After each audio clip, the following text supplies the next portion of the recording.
Peacock Angel, Chapter 9, A Jacobite Service. Always give altar rites to the gods. Theocritus, Edel 16.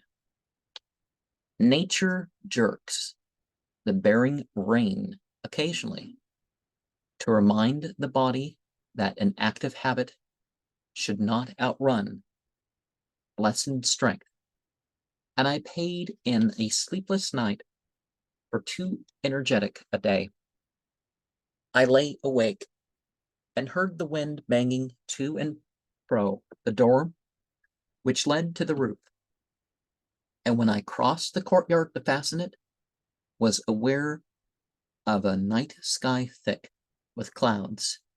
Then heavy rain fell, the rain for which the fields were thirsting. After breakfast, A and I determined to attend Mass at the Jacobite church, and putting on mackintoshes and taking umbrellas in hand, we picked our way along the muddy road, passing the Latin church, where we fancied those passing and gazed at us reproachfully, and then through the little graveyard where the dead sleep under long flat slabs into the humbler Orthodox building. As we went through the open doorway, which was of gray Mosul marble carven by local craftsmen, a puff of incense met us, for the service was well on its way. The church was full in front. The men sat cross-legged at the brightly colored mats and grass matting which covered the floor. Their heads were turbaned, their sheepskin cloaks turned inside out. Their shoes had been left on the uncovered stone paving. The women in their peasant dress squatted behind. One of them rose and, coming towards us, led us to the north side of the church, and we picked our way through pairs of muddy shoes and closely packed women towards a bench, the only one and evidently a seat of honor. Two women wearing the black, enveloping head veil of the towns got up politely and offered us their places upon it. The bright Kurdish dresses and dimness of the sanctuary, partly hidden by a marble screen and faintly illumined by candles, the gray marble columns, the swallows flying hither and thither, and keeping up their pagan twitter as they went backwards and forwards to nests somewhere in the roof of the church, the devout faces of the congregation who hung on every word of the eloquent sermon. All this formed a picture which made me feel like an intruder from another century. The preacher who stood at the door of the sanctuary was none other than our friend, the Mutran of Dire Mate. He held a silver cross before him as he preached, as if he were exorcising, by its magic as well as by his words, all evil from the hearts and lives of his simple congregation. He held the cross with a kerchief of magenta embroidered with silver, and his gray head was covered with the cowl embroidered with silver crosses which all monks wear. When later on he resumed his large bulbous black turban, this cowl hung down behind. Beneath his black robe appeared his episcopal cross, and the rose and violet of undervestments. The parish priest, elderly and bearded, wore plain black, and like his superior, the monkish cowl. Now, the Yazidi, some of them don't allow you to wear black at all. Blue and purple are definitely colors that a person is not to wear.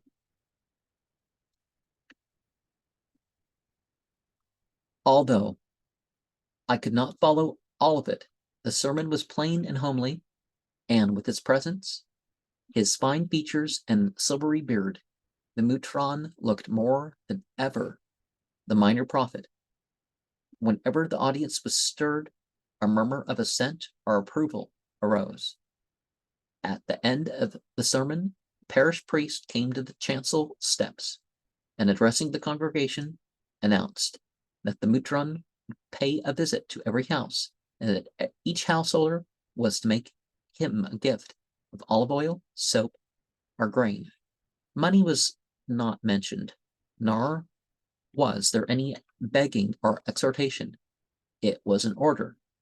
Then there was chanting and prayers. The people do not kneel to pray, but turn the palms of the hands upwards, extending the arms slightly, and when they finish, stroke their faces downwards like Muslimin at the conclusion of the Fatiha, the first chapter of the Quran. When they use it as a supplication. All chanting was in the major key, and at times it was loud, male, and exultant. When the mutron advanced, with the chalice and paten both veiled, and placed the latter upon the former, all the men removed their headgear, but no member of the congregation communicated. Finally, Mass being ended, many went out, kissing the silver cover of the New Testament on the lectern before leaving, and laying an offering on its ledge. The remainder stayed for the Dukrana, that is, the prayers for the benefit of the dead. These were read by the parish priest. Only a few men remained, presumably relatives of the deceased, and during the reading, one man wiped his eyes repeatedly, whilst the many women who stopped at the back of the church wept and sobbed audibly, beating their knees as they squatted on the floor. Children had seated themselves on the ground by the first chancel step, like a row of sparrows, and one, behaving badly, was pulled back by his father and held closely, while his companion in mischief grinned back at him. At the conclusion of the Dukrana, all went out, including the mutron, priest, deacons, and acolytes, and all saluted the mutron as he passed out. A and I entered the presbytery, place of the elder, to pay our respects to him. A, as wife of a dignitary of the Anglican Church, receiving a special honor. We were assigned seats beside the great man who regretted that A had not accompanied me when I visited his monastery, and expatiated on the traditional hospitality of their dire extended to pilgrims of all races and faiths alike. Amongst his hearers was the young schoolmaster we had met at the cave the evening before, seated at the mutron's right hand and beaming at the honor paid to himself and to us. When we arrived at our house, we found a great crowd gathered in the doorway. In its center were a couple of swarthy gypsies with a pair of dancing bears and two baboons. These poor creatures performed their tricks amidst the laughter and delighted exclamations of onlookers, amongst whom I saw the snub-nosed Kowal, his eyes moist with merriment. And there's a picture of it in the book.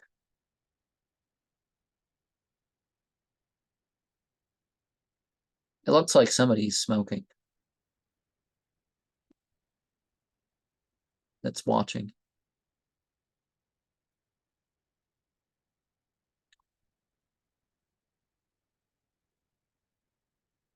Later, I saw the black gypsy tents by Bahsani, for in true Romany fashion, they had come for the feast and fair. Here in the Middle East, it seems odd calling it the Middle East. The parts of Europe and Africa and Asia that you don't want to include, the others they call the Middle East. It's just, anyways, gypsies gained their living by showman trade, by dancing, peddling, stealing, and fortune telling. But they are needier, filthier, and darker than European gypsies, and are despised by tribesmen and villagers alike. Here, too, they have their own language, but when I took down lists of words from a Koli, gypsies are known as Kolia, I found few which corresponded to the Romany spoken in England. The wandering tribes think it shame either to kill them or intermarry with them, though some of the gypsy girls are handsome. The Kulis own no nationality, speak the languages the countries through which they travel and are expert smugglers. In the desert, they neither raid nor are raided, but are often given food in return for the dancing of the women and the music or antics of the men. Now, it is known that some of the dancing and music that isn't acceptable in terms of mainstream religion is encouraged among the Yazidis. So a ray who is rapidly becoming our cross sat long with us that Sunday, and learning that A was childless, she came very close to me and touching my body familiarly with her dirty hands and speaking in my ear, gave me to understand that by her manipulations she had turned many a childless wife into a rejoicing mother. Finally, she went purely eldritch, invoking all the saints in turn to bestow children upon A. Pointing to heaven as she did so, Sheikh Ada Sit Adra, who she was I never discovered, Mar Mate, Katuna Fakra, and particularly since we were Christian, Sit Mariam, mother of 7 children. This Mariam was the martyred queen whose apparition is seen in Karakosh. We offered her tea and gave her biscuits, which she pouched for her grandchildren, and when at long last she departed, we held counsel. She was fast becoming unbearable. We hated to think what those grimy hands could do to wishful and barren wives, for infection and microbes are to array as devoid of meaning as the English, which, to her aggravation, we talked when her presence was indefinitely prolonged. She was so unsavory, so obstetrical, so ghoulish, so witch-like, that we both agreed that a little of her at close quarters went a long, long way. It was decided that she must be discouraged a little as gently as possible, for we did not wish to hurt her feelings, and Jadon, called in and the problem put before him, promised to head her off as tactfully as she could, as he could. One of the things that we run into here, right, is that, well, the modern makeup and all that stuff, and some of the chemicals in the soaps and stuff like this that a lot of people use is actually worse than some of these habits that people have, right? And what is ghoulish? What? Because she didn't put blush on or something? In the evening, and some people are paler skinned than others, and some people don't want to burn themselves till their skin toughens up or something. In the evening, A went with Jadon to Sheikh Mand, and returning told me she had encountered a group of women and girls returning with skins full of milk slung from their shoulders, and small black kids in their arms. With their checkered red and orange mazars, she said, they were as brilliant as a bed of zinnias. Talking with her, they had said that in springtime their husbands and brothers stayed with the flocks on the hills day and night, and that they went up several times a day to take their men food and to get milk. They bore with them the kids and lambs, and these younglings are allowed to suck a little to start the flow before the milker presses the teats. Then they are taken back to the village, where they gambol about the house and courtyard, and are as much part of the family as the children themselves. The next day the roads were still wet, for during the night there had been thunder and rain. Hearing of the poor old Shika's fruitless visit, I thought out and wrote a better letter for her, and went to get the first from her that I might substitute the other.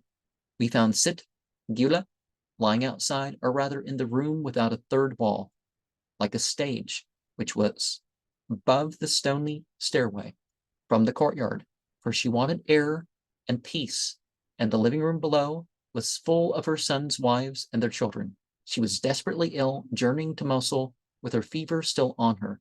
She had become chilled, and the failure of her mission had robbed her of resistance. A quilt was spread over her restless, thin body, but she was turbaned as usual and lightly dressed in her white. She struggled up, but we persuaded her to lie and be covered. A, feeling her pulse, said that it beat fast and that her skin was dry and hot. She complained of pain between the shoulder blades, and A, who has some experience of nursing, told me in an undertone that she feared pneumonia. Sitgula was pleased that I had written another letter and spoke of her son, upon whom her anxious mind ran unceasingly. A, practiced as well as sympathetic, said that she would make her a pneumonia jacket, while I promised to try to get some quinine to combat the malaria in her blood. We were neither of us equipped with medical knowledge, and there was no doctor. So we did what we could. There was a government dispenser, we were told, in the village, but when we went to the dispensary, we found that the good man was out, visiting another village. Neighbors promised, however, that they would find a lad who had charge of the key and might find the drug we required. We then went to the souk, the small marketplace, where a few shops displayed cotton goods and groceries, and long paper-covered cones of cane sugar were suspended. Here, A brought some unbleached calico of Japanese manufacture, as most of the other materials. The next requirement was thread for sewing and cotton for the padding. The first was easily bought, but for the cotton, it was like the vegetables. Everyone grew and carted their own, or else purchased it wholesale by the sack, and the retailer had none. Jadon suggested that the Mukhtar was sure to have some, so the Mukhtar's house, we bent our way to it. On the road, we passed by the bishop, going in state with the train of followers. On his house-to-house collection, spoken of in the church the day before, he looked imposing with his pastoral staff and bulbous headdress. The Mukhtar had gone to Mosul to buy goods and fairlings for the feast, but his women and children were at home and bade us up to the reception room, pushing away the unkempt dog that leapt at us in the yard, barking and menacing. Up the steep, unprotected stairway we went, and our party upstairs was joined later, after an immense mountaineering effort, by a baby toddler about whose safety no one seemed anxious. A group of young black kids with long, silky ears were playing hopscotch on the terrace.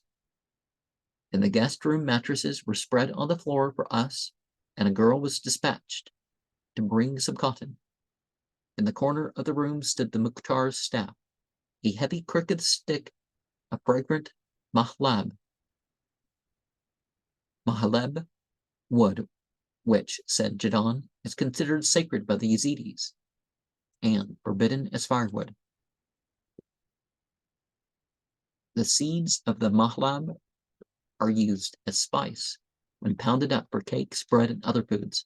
I asked to see some, and the house mistress, lifting a bundle hung on the wall, took out packets of various spices such as cinnamon,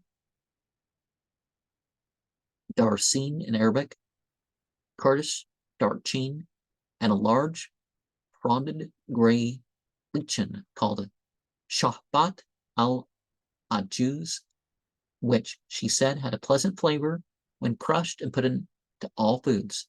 Amongst the spices were mahlab seeds, and these, when I tasted them, reminded me of cloves. The cotton was brought in a large flat basket, and our hostess, sitting on the floor, began to beat and toss it with a stick until A said that for her purpose it would do as it was. On the way down, I noticed human hair stuffed between the stones of the wall. I asked if this were done to protect the owner from witchcraft.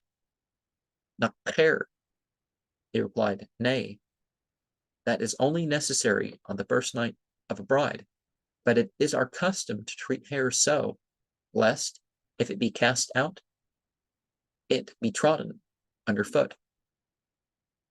And the Yazidi differ from what we call Zoroastrians in that respect. The Zoroastrians want to separate from their hair and nail trimmings, that they per se be lost and unusable, is what the people we call Zoroastrians would do.